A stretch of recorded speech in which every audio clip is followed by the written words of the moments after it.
Welcome, ladies and gentlemen. This is another episode of the Gigi Report. I welcome you to join us today, and we are having a very, very interesting conversation. Those of you that are watching through the social media platforms would like to encourage you to share. We are live on Elevate TV Kenya, Facebook page, Elevate TV Kenya, YouTube channel. Please use those platforms. Leave your footprints. Make a comment, tell us what you think about this program and our discussion today. Now, the subject of our discussion today is how to cultivate your mental well-being. And I have a special guest with me on the set, Dr. Evangeline Wangeshi. Welcome to the show. Thank you.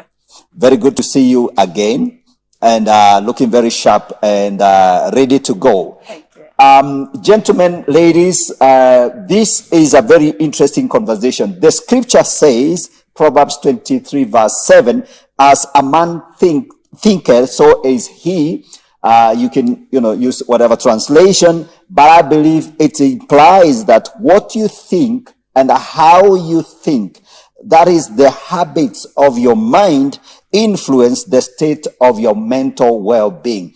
I believe there is something to what you think, how you think, the habits you've formed to your mental well-being. And that's what I want us to talk about. So welcome to the show. As always, the Gigi Report is a platform for big, bold conversation, honest conversation on a broad range of matters, subjects, social, philosophical, economic, political. Today, we're going to be looking at a social, scientific issue, largely, and I believe you're going to learn a lot. So welcome to the show. Let me introduce our guest very briefly, and then we get the conversation underway. So our guest is Dr. Evangeline Wangeshi. She's a licensed psychotherapist in public mental health, a principal authority on inspiration, healing trauma, spiritual wellness, and leadership development. She has been active consulting for universities such as Arizona State University, Grand Canyon University, contributing as professor with specialization in social and cultural diversity, emotional wellness, and trauma therapy. So that's an interesting, description of my guest, and that sets the pace for our conversation. So, Dr. Wangeshi, welcome to the set again. Pleasure is mine. Very good. I want us to dive into the conversation, and I really feel that we're not having a very serious conversation on mental health. There is a lot of talk about mental health, but I think I really never hear a real serious conversation, or rather a little bit more deep dived conversation, and that's really what I want us to address. But before we get to the nitty-gritties of it, there are some who are viewing this for the first time, so you can give us your career background, a very brief overview of your career background, and how you got to do what now you do. Well, thank you again. So I'm a public health practitioner, trained. My doctorate is in public health, in leadership and advocacy. I have a master's degree, actually two. I don't know how I got there, but one is in professional counseling. Right. That's why I got the training of counseling and becoming a therapist. It's a journey. You finish in the US, you finish a master's degree, and then you are supervised by a clinical supervisor, someone who is higher or above in whether it's education or experience, clinical experience. And then you sit for a board exam. And then, of course, the board will review your education. Of course, you pass the test, and then you are licensed. Okay. You become a licensed psychotherapist. Now you can practice freely. Okay. Now, that doesn't mean you don't go through the continuing education, because you need that supervision. Okay. Because when you're talking about mental health and treatment for mental health problems, it's a really complex field. And I think we shouldn't take it lightly, because you're dealing with somebody's life, somebody's future, their own physical health, their own mental health, their own emotional well-being. So there's a lot. And so for me, being in the field as a psychotherapist, I'm also trained as a trauma therapist. I enjoy talking and engaging people about trauma, because the majority of us have been exposed to traumatic events or situations. And unfortunately, either due to the lack of knowledge or the awareness of the mental health itself, we numb the pain and we just assume all will be well.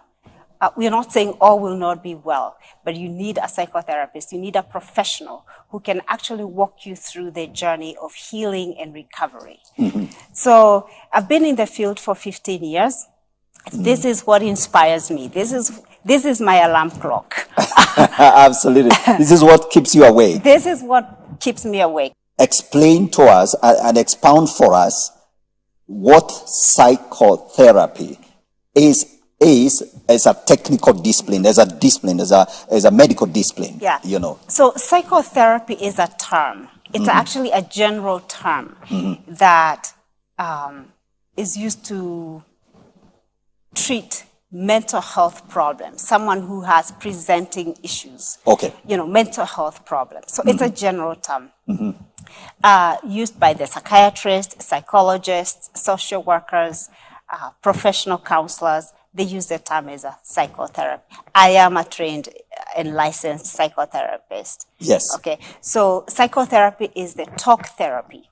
Right. You go to a therapist, or you go see you visit your psychiatrist or psychologist, and they give you the talk therapy. They go back with you, or rather they ask you questions, open-ended questions, sometimes provoking questions, so we can go back from your history to what happened to your great-grandmother. Maybe we are checking the track record of, are there mental disorders in your bloodline, in your family. You're talking about genetics and all. And then the presenting issues, the here and now. What is happening to someone right now? What are the presenting issues? And of course, we are guided by the DSM-5, which is the Diagnostic Statistical Manual. Okay. It's like it's the big book that really... Every discipline has the big book. We have the big book, and the big book for us is the DSM-5. Okay. And that's what guides us. When I sit down with a client or a patient, I listen to their story. I allow them to share their history, their family background. And then I ask questions about their presenting issues. What brings you here today? What is happening? How is your sleep? How is your appetite, your relationships? Talk to me about those issues. Yes. So I ask clinical questions, but I make it clear and I simplify it for the patient who is not probably trained. Yeah, all right. Exactly. And then from there, we do a whole comprehensive clinical assessment. That's the bit. So as a therapist, before the therapy bit of it, and the bit I probably want you to clarify, is therapy itself is the whole idea of the prescribing what's need to be done. It's the treatment. Yeah. So the therapy, the psychotherapy, the therapy really is combined with medications. Okay. Not always. Yes. But as a psychotherapist, when I sit down with my client, based on the presenting issues and the severity of the symptoms, then I will, and there are times I may recommend that my client consult a psychiatrist. When they sit down with a psychiatrist, the psychiatrist will complete a psychiatric evaluation. And it's from there, then the psychiatrist, who is an MD, medical doctor, they will decide whether or not to prescribe psychotropic medications. Okay. The psychotropic medication Yes. bit of it. And that's very interesting. one of the things my observation in this other part of the world, once you talk about tablets, somebody is swallowing some tablets and all that, for some disturbances in their head. Now that is, we are all very frightened about that. Yes. So tell us why we should take some tablets for some, like not a wound, but right. Some disturbances. If somebody can take medications or trust the tablets for headache, yes, or stomach ache, or a bone ache, right? Yes. Why not for your mental health condition or your sleep challenges? Because if you take the medication, that will probably, of course, help you with your sleep. So rest is good, sleep is good, appetite is good. And if the doctor, the psychiatrist, has recommended that you take the medications, I would encourage all of us to please follow the doctor's order. Right. If you have questions, which it's also important for us to empower and educate our, if you're in that position as a patient or a client, ask questions. Ask your psychiatrist, why are you giving this? What are the side effects? And if there are any side effects, go back to the person who is prescribing and express your concerns. And a responsible healthcare provider will work with you. Right. To deal with the side effects. Okay. But, medications are not bad because it doesn't mean you will forever take medications. Right. Yeah. I love that, Dr. Wangeshi, because we're talking about mental well-being. Once you bring in the issue of, tablets, people really, they get very scared. But what you're saying is, if you're going to take a painkiller, a Panadol for your pain, right, or a headache, then if a doctor, a specialist prescribes something, a tablet or some medication, physical tablets or whatever it is, to treat, to help you, like sleep, numb right, your pain, calm you down and stuff like that. That should be seen in the same way. You should be open to that. Yeah, because here's the challenge. If we don't follow the doctor's order, especially for a mental disorder, like severe depression. Right. Some of the symptoms for severe depression, major depression, is the lack of sleep. Sometimes people you sleep long hours, maybe 15, 20 hours. You wake up in the morning, you're tired, you're fidgety, or you have thoughts of suicide, right? You have racing thoughts. So your thoughts are everywhere and nowhere, right? So it becomes very hard to concentrate, difficulties with concentration. And then in the morning, you're required to go to work. If you're a banker, a businessman, woman, politician, you're required to go to work and be productive. So if you say no to the doctor's order, and then you go to work and your employer has expectations for you, so that means you're not going to be productive that day. You will have more sick of days. So you're talking about our economy. So we need to see the bigger picture instead of, I'm just not going to take medications. And also your relationships might be affected. Absolutely. And we're going to come to that. So I like the clarity, you bring into the psychotherapy. And the therapy bit of it is the treatment. The treatment. Whatever treatment that is needed, depending on the severity of the illness. And we're using the word illness very carefully. Yes. Yeah. Illness, the level of illness. Maybe it's just some kind of, some people, all they need is a therapist, a professional therapist like you, to sit with them the way we seated and talk out our issues. Absolutely. And most of the things will be clarified. Yeah. Because, and I'm sorry, there are times, not everyone who presents with, let's say, depression symptoms is required or will be recommended to see a psychiatrist or a psychologist. However, if it's needed or it's recommended by a professional, there's a reason for it. Okay. And if someone has any concerns, it's a great opportunity for that person to ask for clarity. Because mental disorder depression, anxiety, PTSD, bipolar, call it. It's not like an open wound. We keep talking about this, right? Yes. Where you see the wound is getting worse. So if we don't pay attention to those symptoms, severe symptoms, or the lack of sleep, or the anger issues, being impulsive, it might end up being worse. Okay. So the sooner we can address it by reaching out for treatment and pay for treatment. Yeah, the bit of paying, yes. Yeah. Ladies and gentlemen, as you follow this conversation, yeah, my guest is saying, please remember to pay your psychotherapist. Yeah. They need that cash, you know, to keep going. So I have more questions for you, Dr. Wangeshi. Now, I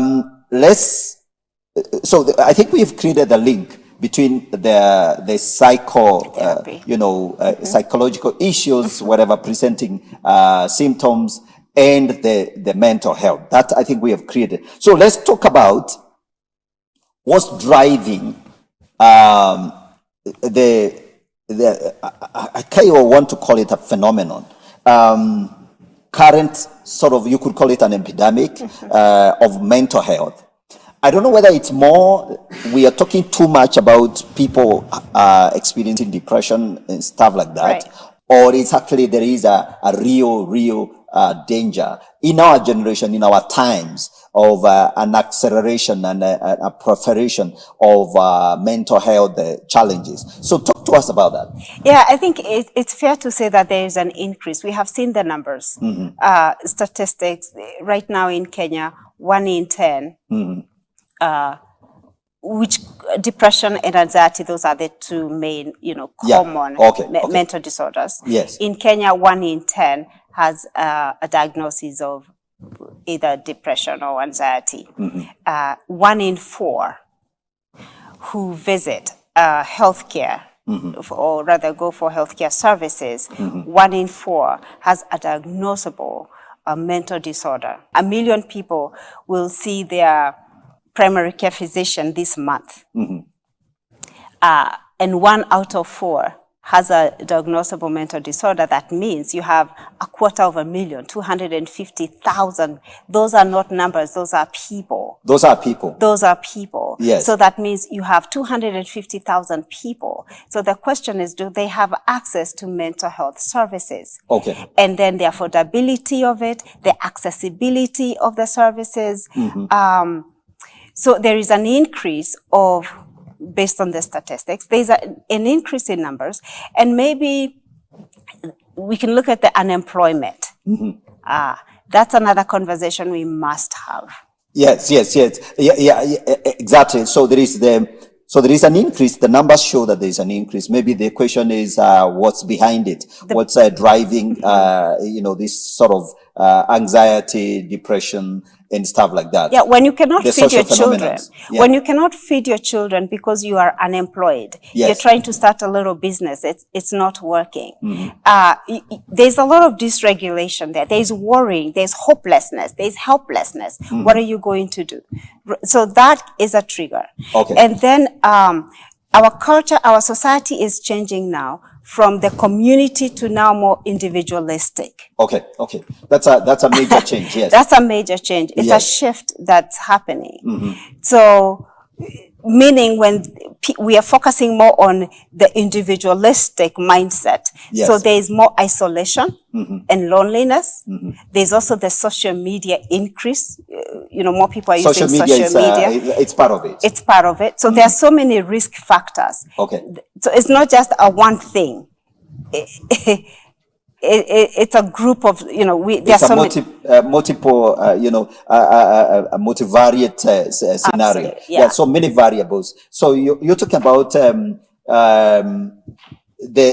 shift in our social structures. Isolations it's common. Maybe even you could add that the idea of living in the cities. City life is. Life is expensive. Yes. It's expensive for me. High life, transportation. You're talking basic stuff. All right. Okay. Food, prices are going up, gas is going up. So there are so many things. So the question is, what are we going to do now? Okay. So, so we see there are forces behind, the acceleration, the proliferation, and the increase, basically, of mental health challenges, and we can see the socio dynamics that are driving that. Maybe the question is, Dr. Wangeshi, are we less prepared? Is there some level of a generation of people that are more prone to anxiety, and how did our ancestors cope with this? So would we say there is a problem with our own generation in terms of our capacity to cope, that kind of thing? And I want you to, to speak to that. Yeah, my grandmother, whom I loved, she's now deceased. I would always visit my grandmother, and we would spend a lot of time together. Just spending time, she would explain to me how she made the mokimo. She would give me all the details, or her recipe about that, or the food, or the chicken she's raising. Spending time with her, giving her my undivided attention. Now, when I go to Mashinani, I don't have that time. I find myself, I want to take selfies, I want to take pictures, I want to be on social media, who's saying what, where, people I don't even know. So what I'm saying, we need to be more intentional about this, so that we can have that connection with self. So I don't lose myself. Okay. Yeah. So what you're saying is that beyond the changes in the social dynamics, and the fact that life has changed, families have become less, connected, and then of course you throw in the phenomenon called social media. And the idea of getting likes. So if you post a picture of yourself and you don't get enough likes, you're worried about it. You're worried about it. You're like, how come nobody has liked me? Well, they don't know you, so why would they like you? So, and why worry about it anyway? Why the anxiety? So we need to be more intentional about this, and realize that the times are changing. Yes, life is fast, but I need to build that resiliency. Okay. The building of resiliency, so that when the tsunamis of life hit, because life will present so many, there are so many stressors in life. Yes, I like the tsunami bit of it. Yes. Because tsunamis will come. Right. They will find you well grounded, stable in your thinking.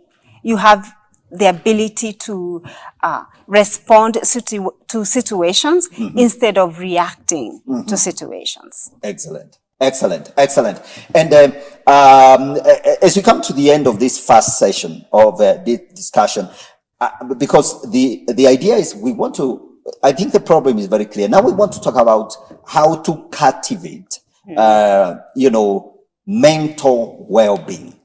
What we need to do. And you're already beginning to speak to that. One of the things you mentioned, and I would like you to expound on this before we go into a break, is the whole idea of self-reflection. Reflect on yourself. What's that? Please expound a little bit on that. Just that little bit, and then we're going to talk about the other things that we can do. I like the scripture that you read when we started the conversation. Proverbs 23. As a man thinketh, so is he. So the self-reflection, because we've been given that ability to think, to learn, to make decisions on our own. So self-reflection is for me to be able to start paying attention to what is happening from within, and not the outside, which the outside has a lot of noise. Okay. All right. So there is the self-reflection. So whatever is going on inside of us, and this is something we need perhaps to cultivate and make sure that we are able to embrace. Giving yourself a break, pause and think. Where is that thought coming from? Where am I so worried? Why the trigger? Why the anxiety? Why the rush? Okay. We're going to come back to that. So, ladies and gentlemen, I believe you're following this conversation. We're talking about how to cultivate your mental well-being. And we're going to go into a short break. When we come back, we'll come back to that particular idea of how do you come back to yourself? How do you self-reflect? How do you cultivate your mental well-being? So don't go away. Stay with us. Take a short break. We're coming back shortly.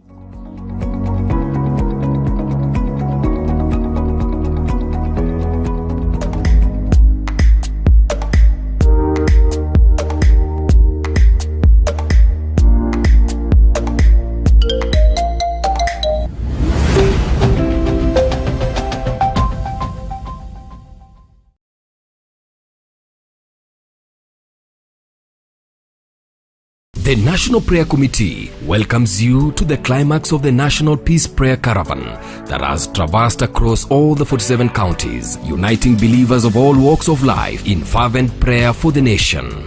The one-day National Solemn Assembly Prayer Meeting will be on Saturday 28th May from 9 a.m. to 4 p.m. at Kasarani Stadium. Come and let us plead for God's mercy on our beloved nation.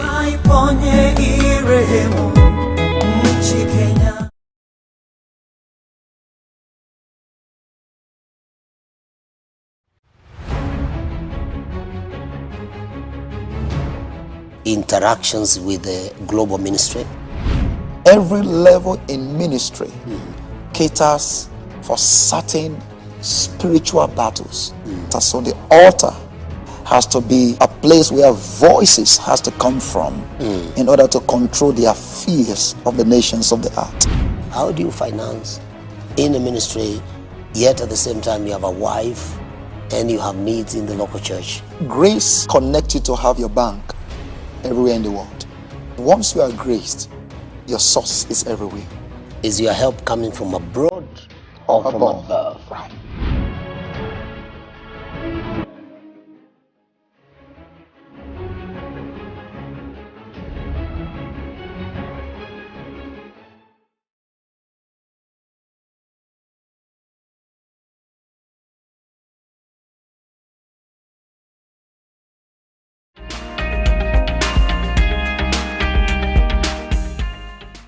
Okay, ladies and gentlemen, welcome back.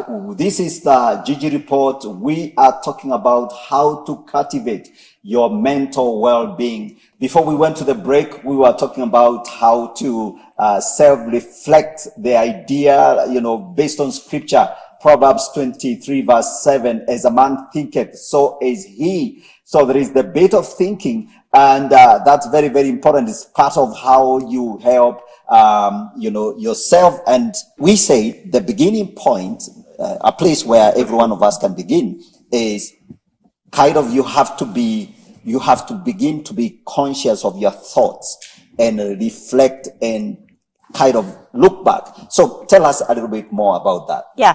So the way I see the self-reflection is when you have a computer, a gadget, a phone, a cell phone, it's not working well. Normally what we do is you reboot. Okay.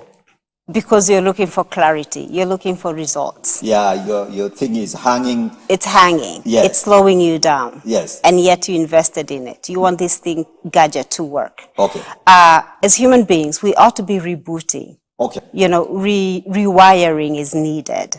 It's almost like restart. Okay. So that we can have clarity of mind. Okay. And get the results that we are looking for, the outcomes that you're looking for. We ought to be the captain of your ship. Okay. Be the master of yourself. Be the master of your emotions. Because if I lack that, the mastery of my emotions, of my thoughts, my feelings, then who else will guide me? Actually, I want you to talk to us about that, because I think most people tend to lean more towards, I'm just thinking too much. I'm having all these ideas. My mind is so disturbed. So most people talk in that sense. Yeah. They sound like they are captives of their own thoughts. Their thoughts drive them. Are you saying that actually we can turn that the other way around and begin to actually master our thinking? Yeah, you can because that's sabotaging behavior. That level and that type of talk, the self-talk. People tend to, I'm stressed out, I'm depressed. You probably don't even know the last time or talk to somebody who was depressed to hear how serious someone who's struggling with depression, what they have to endure, what they have to go through.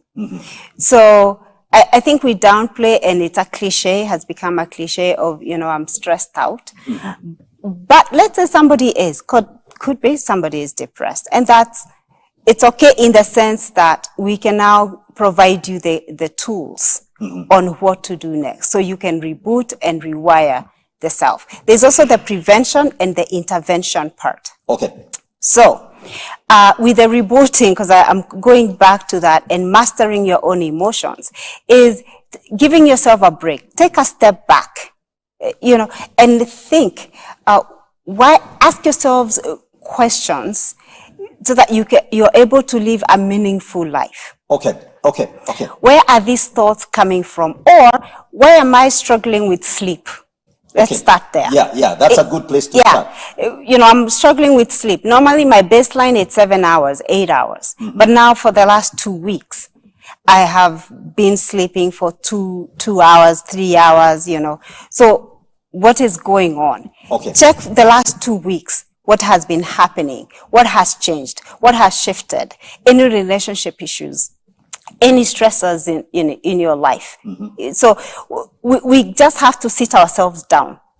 Dr. Wangeshi, I think this is a pushback. Yeah. I think there is some kind of heroism in not sleeping. When people talk about, no, I never get sleep, I wake up at 3 a.m. No, that's supposed to be seen, you're tough guy. You're a workaholic. Yeah, you're not like everyone here sleeping all through the night and not getting anywhere. So how do we deal with that? So everybody else is lazy but you. Exactly. Because really that's what that person I don't sleep. Yeah. I'm hardworking. You guys, you sleep too many hours, 7 or 8 hours. And there is even the whole argument about how many hours we should sleep. Yeah. And more it is informed by the fact that the less you sleep, the more heroic you are. Tell us whether that's the problem. There's evidence based research out there about sleep and why sleep is important. So I think the idea of just the going back and forth, I sleep 4, so I'm busier than everybody else, it's unfortunate. We can refer them to the research, but sleep is important because when you rest your body, your physical body, you rest it, your mind, and then when you wake up, you have more clarity, and then you can make more decisions, clearer decisions, better relationships, because you're not all fidgety and driving the rest of us crazy with you're tired all day. So get some sleep. Sleep is good for you. For goodness sake. Yeah, just don't be lazy, right? Yes. But be active. But sit yourself down and master what's happening in your life, in your personal life. And then from there, if you because you have to be also vulnerable about this. Yes. Yeah, you have to be open and open-minded and vulnerable. So that if there's a pattern that you identify, then that's when you can reach out to somebody, a professional. Yes. Or even a friend and say, this is what I'm experiencing. Oh yeah, we've been seeing it. Then you may get surprises. Oh yeah, we saw you. Lately you've been so angry. Lately you've been, you've been driving the rest of us crazy because of your anxiety issues. But we couldn't tell you. So then you get that picture, and then from there you run with it. Talk to a professional so you can get help. Absolutely. Yeah. Absolutely. And I know we can deal with that. We can go into all that and why some people, of course, have to stay awake longer than others. But so we are saying there is a link between that sort of the clarity of your mind. Those are triggers. What are the other markers? How can somebody self-diagnose? So we're talking about, say, sleep. So that's a big issue. Yeah. Appetite issues. All right. What are the others? Yeah. So this is a disclaimer. We're not recommending anybody to self-diagnose unless, because you've been we all trained make for mistakes. that. Because then, unless you're using DSM-5, Yes. The big book. The big book. then you can do that. Yeah. But if you master your emotions well, let's say your sleep, you can see there's a shift in your sleep pattern, there's a shift in your appetite, your relationships, maybe you're getting angry or you're going to work, you're not as productive, you're not contributing in your community, there's no pleasure in things you once used to find pleasure in. Maybe you used to be one who was always entertaining, and that is going away. So those are red flags. Okay. Yeah. Okay. Yeah, you don't quite diagnose yourself, but you can actually identify the red flags, but don't ignore the red flags, because that's the challenge. Okay. When we realize that something is off in my life, then we downplay it. I'm going to pray this over, or it will go away. Let's get serious and address the underlying issues. Sometimes it could be you're grieving, loss of a loved one, or loss of something. Okay. And so those are symptoms, those are red flags that need to be addressed. Okay. Dr. Wangeshi, because we all face traumatic situations, like you said at the beginning, and no one is really isolated and insulated from life, happening and stuff going wrong. How do we build a kind of a capacity, I would say, capacity to handle difficult, traumatic, and emotionally disturbing situations? What are the habits that we can cultivate? So we're talking about cultivation, yes. Yeah, and that's a really good question, because you mentioned, and that's why we're here to talk about how to cultivate this healthy lifestyle. Number one, you can who is in your inner circle? Very good. Who are the people in your inner circle? And the people in your inner circle, did you give them permission to be there? Okay. It could be a boyfriend, a friend, a cousin that drives you crazy all that time, right? Anybody. If you have allowed them in your inner circle, are they adding value into your life? Or are they, there are people who come into your life and within 2 minutes they drain your energy. Yeah. And the opposite is true. Somebody who comes into your life and cheers you up. And they cheer you up. You even look like you've just met. Yes. A quick phone call or a text, even the way they text, you're like, this is lovely. It just rejuvenates and energizes you. So I think being intentional about our relationships is very important. Very good. And think about your nutrition. Okay. Diet, physical exercise. Take a walk, go for a ride your bike, spend some good, meaningful time with people that you care about. No, here instead of riding bikes, here we dig the garden. Okay, dig the garden. If you love Americans it. are the ones who like riding their bikes. Yeah. I'll take your pet for a ride, for a walk or your something. dog and stuff like that. No. We keep dogs for purposes of, mbwakali. Dealing with the bad guys. Yes. Right. Yes. But there are things that we can do, relationships, healthy relationships, a healthy lifestyle. The drinking, just getting wasted with alcohol and other substances. You're truly sabotaging your physical health, your mental health, and also your future. Yeah, your God-given potential. Absolutely. You're sabotaging it. So why do that? So there are all those things that we can do to prevent and also to intervene. Okay. Yeah. Now, talk to us about, there are people who we would classify them as warriors. Of the set, we'll talk about, people who constantly worry about everything, I'm worrying that my shoe, my shoe will break, the heel will break or something, constantly worrying. Oh, I'm worrying that my children might, I might not be able to pay school fees for them next week and all that.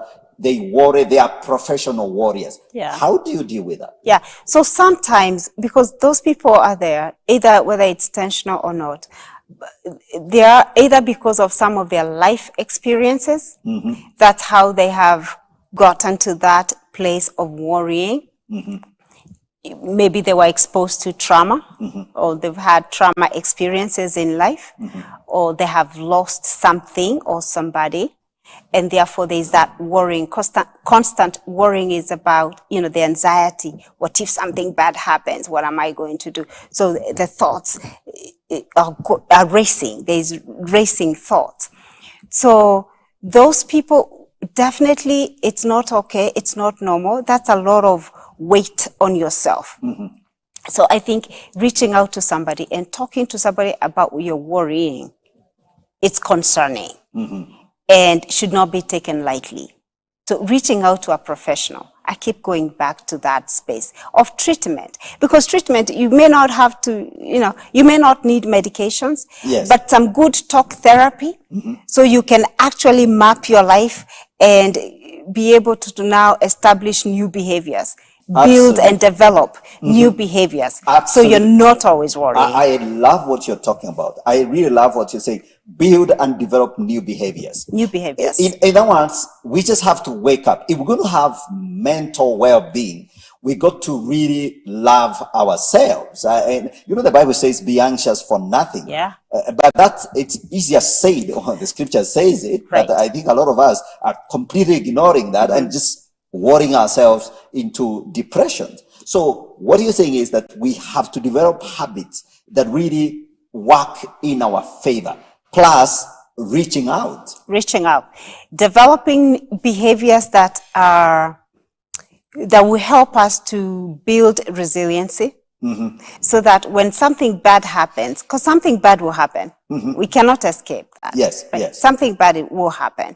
But when that thing, the tsunami happens, right, you'll be found well-grounded and solid, so that you will not be swiped or swept away with the wind. Right. Okay. So the worrying, you are working yourself up.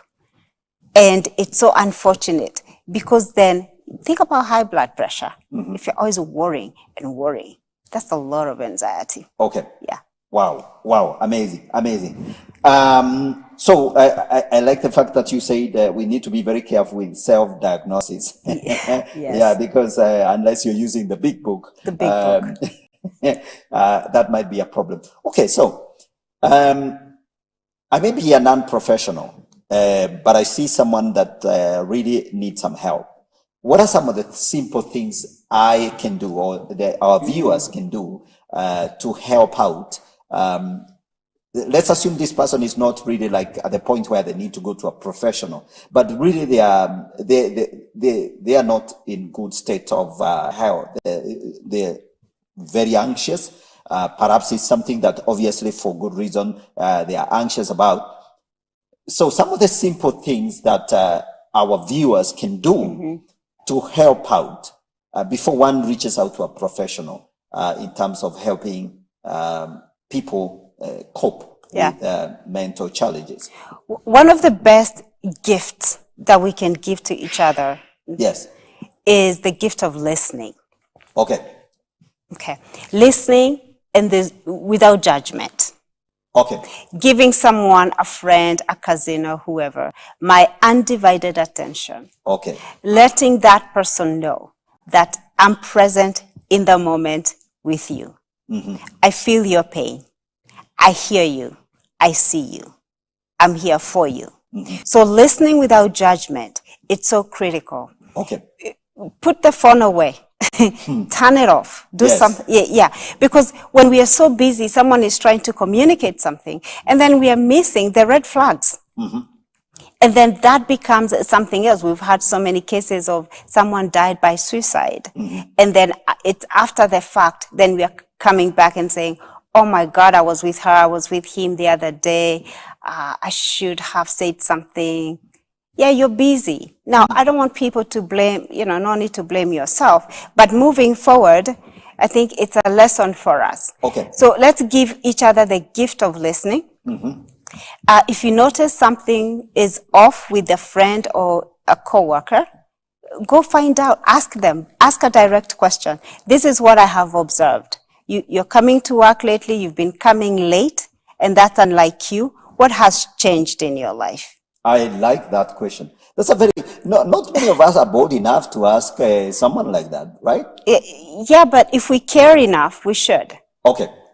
Because I would rather ask you the direct question than come for your mazishi. Absolutely. Absolutely. and really, yeah, that's very, very important. Okay. So listening. Ask a direct question. What is happening? I've seen something has changed or shifted in your life. Or also, how can I help you? Okay. Yeah. If somebody is struggling and you care about them, ask, how may I help? How may I be of help? Is there anything you want to talk about?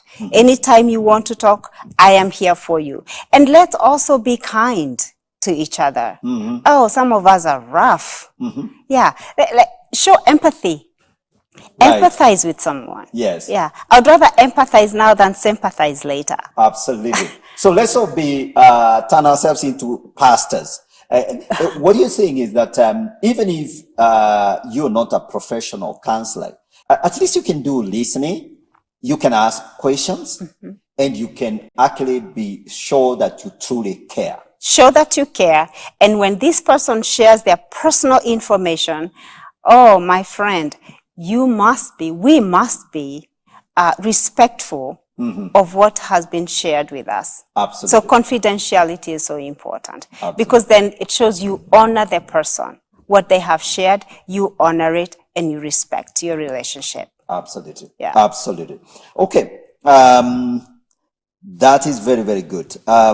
So what else do we need to know about mental well-being? And I'm asking, this is a very open question. Because maybe there are still a lot of things I want you to speak to. What else do you think is out there that we're not paying attention to, that would help us, have, live a much better life? Yeah, I think what has happened to us, we think it can only happen to somebody else and not us. So it's the other person, Okay. but not me. Okay. And so that is deceiving. Oh, wow, wow, wow. So we need to realize that this can happen to anyone at any time. Okay.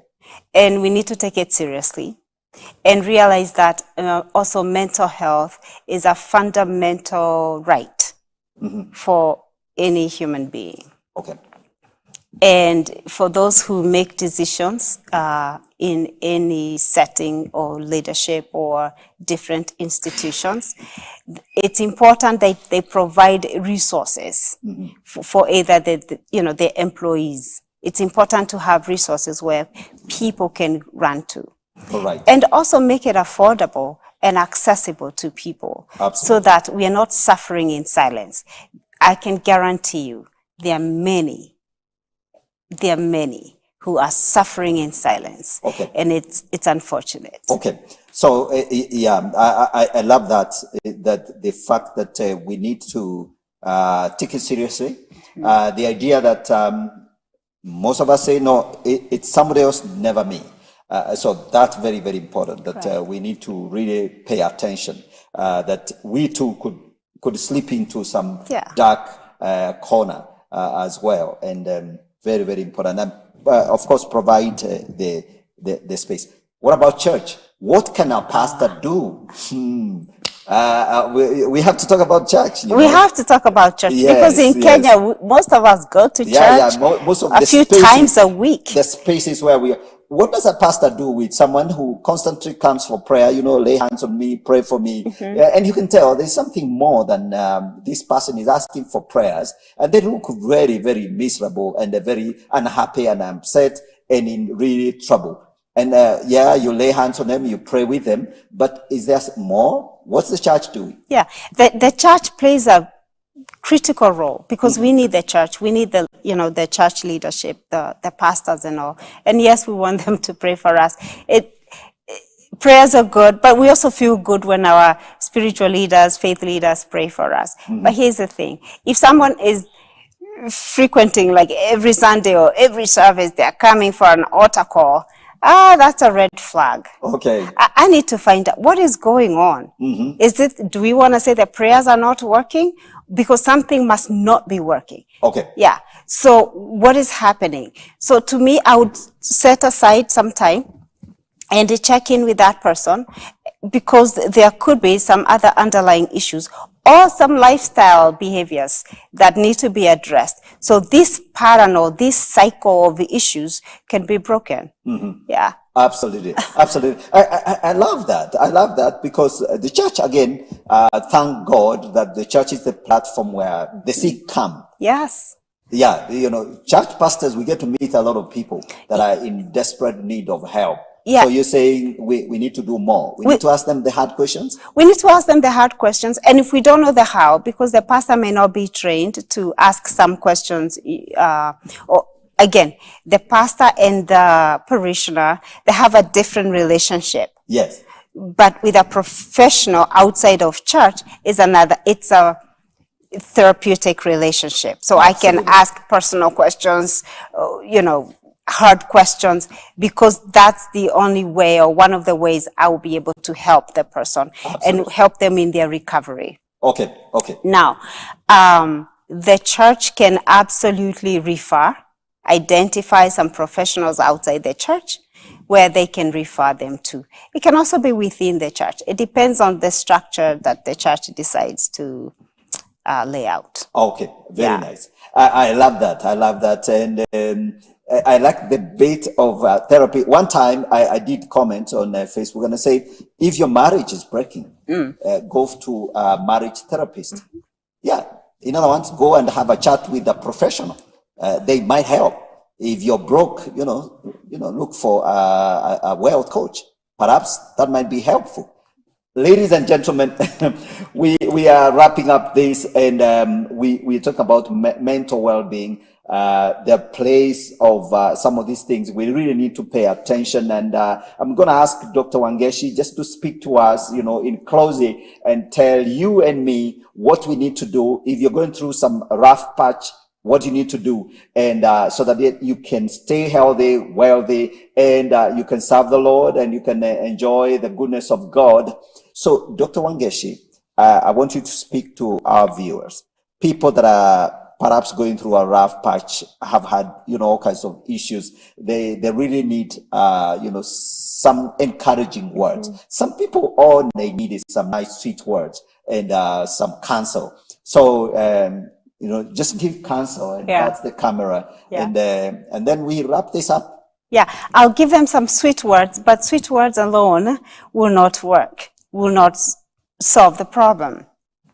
But if you're out there, of course, you're listening to us, it's important that you reach out to someone. It's painful when you have to suffer alone. It makes all the difference when you're able to reach out to someone, and someone that you trust, someone that has the best interest at heart. If you're unable to identify that person, reach out to a professional. Find a professional in your area and go and share and talk to them about how you feel. Whatever your concerns are, you will be surprised at what could be going on. Doesn't mean you're crazy. It means you're more responsible. You want to live a healthy life. Of course, it's mental health, and we all need it. So we want to wish you all the best, and thank you. Absolutely. Yeah. Thank you so much. Thank you. So, ladies and gentlemen, I think that's all we had for you today. We're talking about mental well-being, how to cultivate that. We've shared a lot of good ideas. I believe you are in a better place. I want to wish you well. I trust that everything we've shared, you take to heart. And don't be afraid to ask for help. Yeah. And, stay well, stay strong, be strong in the Lord and in the power of His might. God bless you so much. I believe this has been very helpful. God bless you. I have been your host, Godfrey Gichuki. This is the GG Report. We come to the end of today's show. God bless you. We'll see you again, same time, same channel. Keep it Elevate TV, and have a great evening. Bye for now.